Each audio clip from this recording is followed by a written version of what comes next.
Welcome to Engineering Influence Podcast from the American Council of Engineering Companies, coming to you from, at the time of this recording, right after the opening general session of our spring legislative summit. And today's speaker is perfect for really the focus of the event, and that is Chris LaCivita. He is a combat Marine Corps veteran. He is a seasoned political consultant, over 30 years in state, national, federal politics, fellow Pennsylvanian, and had a great conversation today with Gary Robb, our chair, and Steve Hall, our executive vice president.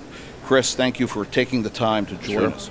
Thanks for having me. Yeah, it was a great conversation. I think that it's wonderful to have the opportunity to talk to somebody who was, on the strategic side of things. I mean, I guess first off, it's interesting because people look at campaigns and they see what's on television. They see a couple of people who are engaged with it, but they don't get the totality of the campaign. I was watching something completely unrelated. I was watching an interview with Ridley Scott, the director, and they asked him a question about how it is making a move, and he's like, well, I'm not a director, I'm a CEO. I got 1,200 people working under me actually making this happen. Can you give kind of like a size and scope of exactly how big this operation was for the re-elect, and then like how many people are actually involved, to give an idea of exactly what goes into it?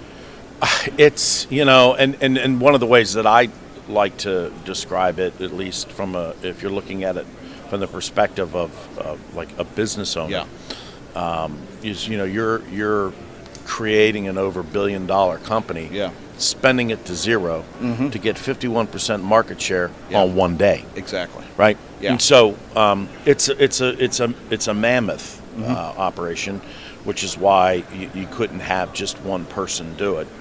Susie Wiles and I co-managed a campaign together, and we had an enormous amount of talented people running different divisions of the campaign, whether it was communications or political, and many of those people are now in the West Wing. So but first of all, it's the motivation, right?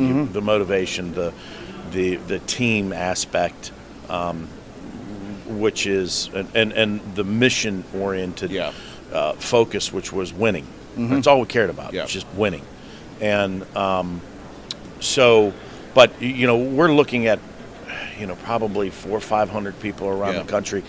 That doesn't include tens of thousands of volunteers. Exactly. And then on top of that, you had the Republican National Committee, which I was also the chief of staff to. And we had to put together, a 2-week convention where, which was and is a made-for-TV event. Yeah. So, just a sheer massive operation, and again, you can't accomplish anything like that without a great leader. Of course, Donald Trump made things as the candidate. People laugh when I say he made things easy, because they go, "Oh, well, what do you mean? How?" It really did, because the clarity of the message. There's never any ambiguity, like none, and the clarity of the mission, and the manner in which the message is communicated. You can't be tough enough. You can't be aggressive enough. People don't realize in a political context and in a political campaign how liberating that is, because it gives us free rein on how to, Donald Trump gets the best people and then lets them do what they do, and he sets the tone, he sets the tenor, and it just was one of those things that came together very well. I mean, you mentioned this a little bit in your talk, but you did have a candidate at the time who was there. He learned something from the past, the first race, the first term. There was a true difference this time. There was this sense of mission. You had a core group of people who knew what they needed to do. They've been there. I mean, it was a true reset of going in and saying, yes, we're going to win, and this is how we're going to do it. And it was much more of a unity of focus and message than there was the first time around. And the first time around, it was a different environment. first-time candidate, and of course, the Clinton campaign was something completely different. Yeah. But of course, in this case, we're taking on an incumbent president. Yeah. Right. 2016, that was an open seat. So, trying to go up against an incumbent president is a much more difficult, thing to do, because they have the power of the incumbency. They have the power of the, everything that comes with being, an incumbent president. But but again, the years are different. Of course, 2020 was a completely different kind of campaign because he was at the time the incumbent president, and COVID really changed the way people did politics and saw politics. I think the left took advantage of that and obviously made it work to a way they felt benefited them. But but in terms of Donald Trump is still Donald Trump. But you don't, this was his third campaign for president. Yeah. And you're gonna pick up things along the way. Well, you made a good point that the left took advantage of COVID and kind of altered the way the campaign was going to be run. But this time around, I think there was a paradigm break that the Trump campaign took advantage of new media in a way that has not been used in the past. Right. And there's a lot of risk involved with that. I think that, it goes to the whole thing with, the Joe Rogan podcast is a good example of that, right? You had essentially the Harris campaign putting a lot of, controls on time, place, location, duration, and all those things on the podcast. And then you talk to, you hear Joe Rogan, he's like, no, the Trump campaign, we did the security sweep, but he came down and he spoke, and he was there. He was on the program for 3 hours, long form interview, never been done. Then continued to do other podcasts. 3.5 hours. 3.5 hours, and then doing other podcasts. How did the campaign kind of decide to take strategic risks on the campaign like that? Things that haven't been done, and kind of covering new ground. Well, we had an enormous amount of confidence in our candidate. Yes. In the president. I mean, because. Not only is the candidate, but he's also a former president. Whose depth of knowledge on the issues, no matter the level of detail, is comprehensive at best. And so, he's going to do what he's going to do, and he can go in and talk about, you name it, world peace to golf. Pick the green. And he can just discuss on any level of detail. So we had that level of confidence where and the president was he's so good in long format. Anyway, right? And so which is why the rally speeches are 2.5 hours long, right? And so, but those were great opportunities to reach voters who clearly don't get their media, or they don't consume information from the old sources of reading the newspaper or watching the news. And people turn to podcasts. People turn to these different programs to get all types of information and entertainment. And Donald Trump can bridge that gap and talk to really anyone about anything. And that, I think that carried through. Now you have, of course, the press operation within the White House that has the new media section, that they're bringing in people and voices and programs that in the past the old guard would never even consider. Right. From a strategist perspective, do you think that's here to stay? Pretty much the old model's broken. The old media doesn't matter, and you're going to have to talk to everybody. The legacy media will always be around. But their market share and their ability to influence the opinions of people is diminishing rapidly. Because they've lost so much credibility, not just from the right, And so, it's and because of that, people, are looking for other ways to get, information, and they're not necessarily looking for information that only they agree with. Now, there are some people that do that. Yeah. You go to the red team or you go to the blue team, but there's a lion's share of people out there that just want straight, no bullshit, straight down the middle, facts. Yes. And the legacy media is incapable of providing that for them. And despite, a handful at best of reporters who try, they all have editors, and the editors always rewrite their stuff. Yeah. So there's a bigger, more profound problem with the media, and it's created by its own. But yeah, when the White House press office reshaped, who they were going to start bringing in, and opening it up. Of course, the White House Press Association, squealed, but rightly so, in the sense of the White House reshaping, who's coming in, because people are getting their information from a larger swath of sources.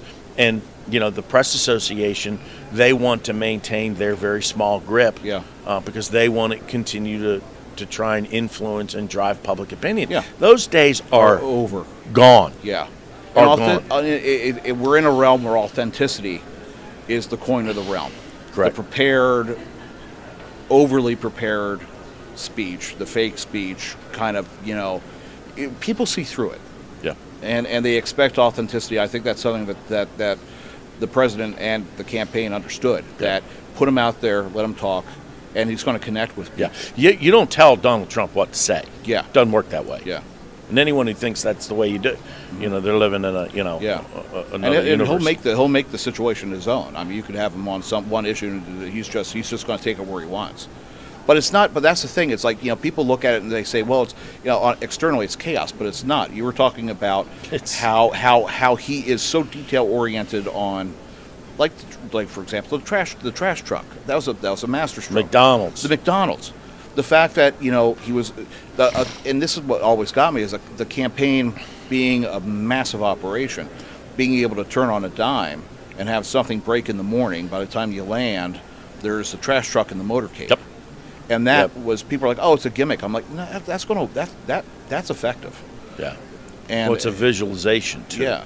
It's it's and the president, as I was saying earlier, he visualizes everything. Yeah. And has an attention to detail that would make a Marine Corps drill instructor very, very proud, of which I know. So and those things, those things matter to people, because politics is visual. Yeah.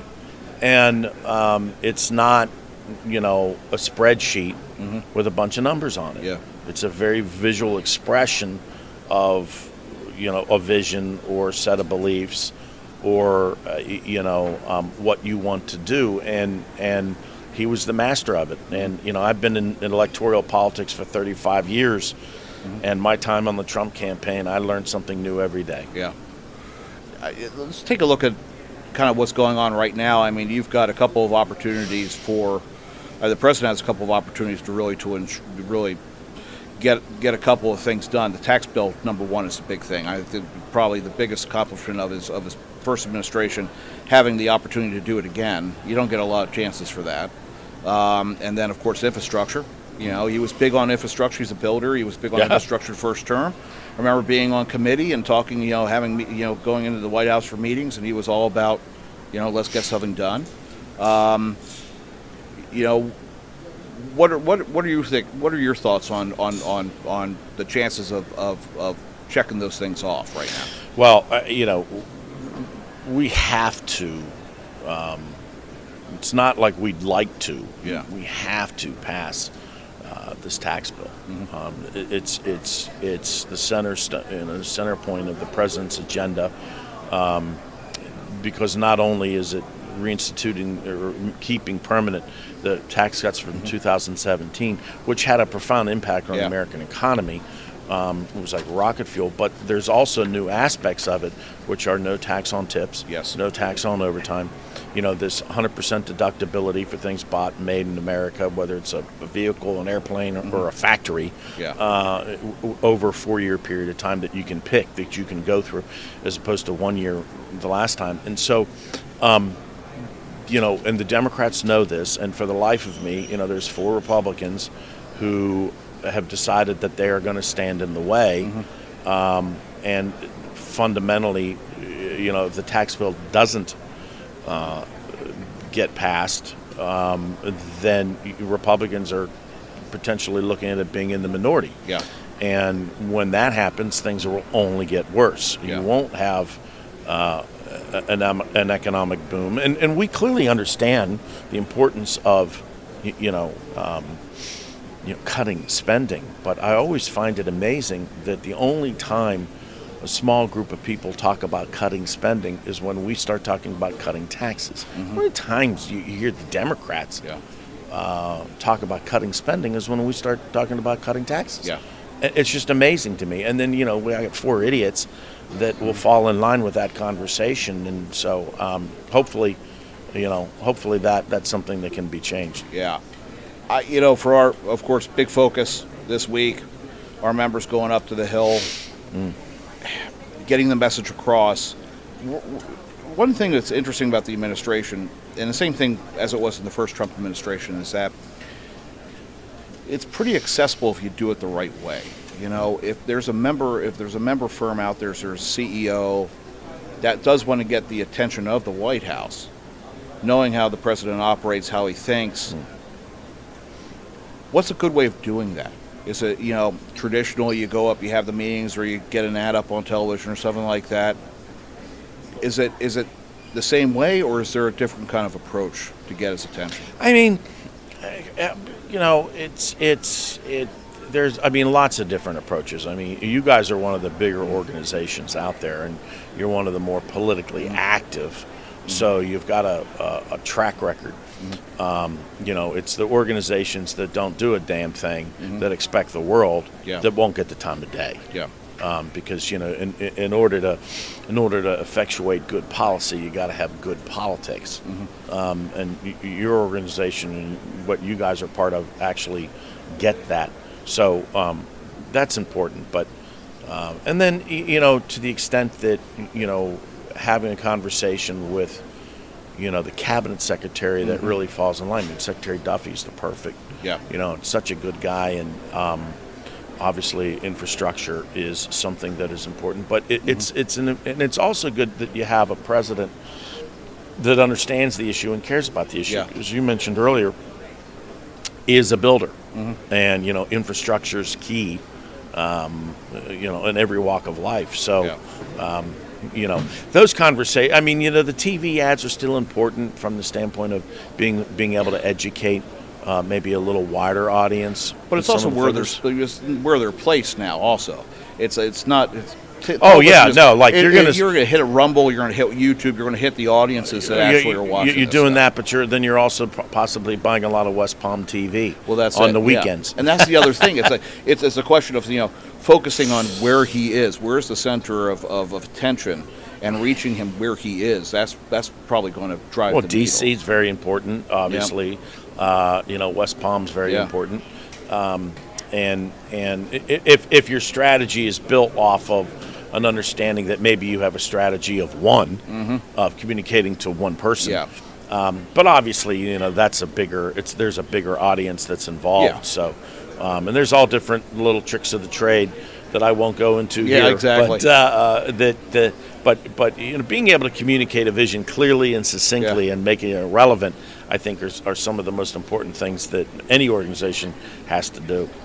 Well, I'm going to wrap up with one question, kind of more technology focused. It was asked this morning, but AI is crazy. I've been seeing some insane deep fakes popping up that are getting better, frighteningly better. Yeah. What's your concern, and what do you see as the opportunity there? Because it's amazing you can go and ask ChatGPT, hey, write me something on this topic, and then build out a social campaign. Right. Tell me, timing, intensity. But that's one thing. Candidates being altered and that getting out there or using it to your advantage, how do you think it's going to shape campaigns to come? I think there is, down the future, I think there's more upside to AI than there is downside. Just the advancements that can be made that improve the human condition, I think, are just, they're limitless. Yeah. Of course, that will entail an entirely new set of moral boundaries. Yeah. Of those types of things, and it will be messy in the beginning, as any new technology is, when we're trying to get our arms around having to live with it, deal with it, and how to use it. But in terms of I've been involved in some conversations with people who are involved in AI, and there's lots of different things that they can do. In terms of embedding visuals with watermarks and things like this nature that can prove, right now, deep fakes are a problem, but you can still kind of figure it out. Yeah. Most of the stuff that you see on AI, at least that I've seen, that have been impersonating people, especially in politics, is more humorous than anything. Yeah, I've seen some funny stuff popping out there, right? And it has a disclaimer as a deep fake, but I'm like, God, that's kind of frightening at Scary. the same time. Yeah, no, it is, and so and there's always going to be a bad actor, and it's really there's you have the individuals who there's always a crazy. There's always going to be trolls. The biggest thing is like the outside actors, the international actors. Well, the nation states. Nation states. That's going to be a problem. Thing. Well, that's why it's so important for the United States to maintain its dominance and to establish its dominance